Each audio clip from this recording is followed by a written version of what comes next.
is a resident fellow at the American Enterprise Institute, a Washington Post columnist, and former speechwriter for President George W. Bush. Both are Fox News contributors, and I'm glad to have you here for your first time on the Daily Briefing, but you'll be back a lot. Your first week. But we are awaiting Sarah Sanders' briefing, and I got to say, as a former White House press secretary, I know she's got a lot of topics to cover today that they're going to be ready and asking her everything, so she's getting ready for that.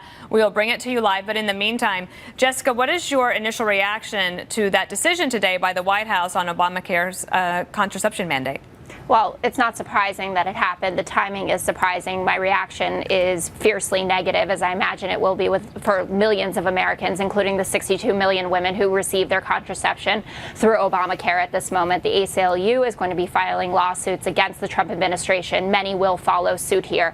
They are going against the Constitution. We have a separation of church and state here. We've seen many quotes about what the Trump administration thinks this will accomplish, including discouraging risky sexual behavior. But people are not going to stop having sex, and everybody knows that. We need to be responsible, make sure that women have reproductive choices that make sense for them, and I think it's a massive mistake, and the timing looks terrible. Why do this today? Well, I would guess, Mark, why not do it today? I would say probably if you were a Trump supporter, you'd think, why didn't you do this sooner? Yeah, headline, Donald Trump wants people to stop having sex. That's exactly what happened. Well, highly there, right? unlikely, yeah. I mean, look, this is, Donald Trump has declared a ceasefire in the federal government's war on the Little Sisters of the Poor. Right. We do have a separation of church and state, and the Obama administration tried to force Catholic nuns to offer contraceptives against their religious beliefs. That is outrageous. That shows the authoritarian impulse of the left. Donald Trump has said the war on people with religious conscience is over, and he's 100% right for doing it, and it couldn't come soon enough.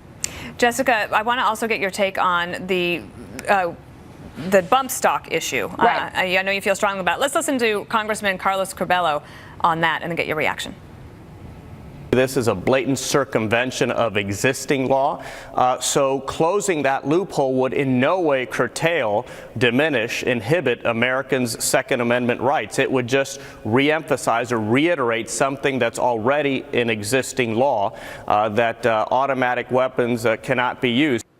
So do you think that Democrats could find agreement with Republicans to ban bump stocks, and would you support that? Oh, absolutely. I am glad to see that we have bipartisan agreement here on something related to gun control and common sense gun reform more generally. But what the NRA is doing here is just distracting us from the real issue at hand. Bump stocks, that's an easy one. But what they're trying to get through as well is national right to carry reciprocity, which means that if you have a right to carry a concealed weapon in your state, you should then be authorized to do it in another state, even if that state doesn't allow concealed carry permits. And that's what the NRA is after. This is an easy one. 6 GOP senators jumping at the chance to say, hey, I'm for gun control in this tiny little way, but we're not going to get universal background checks.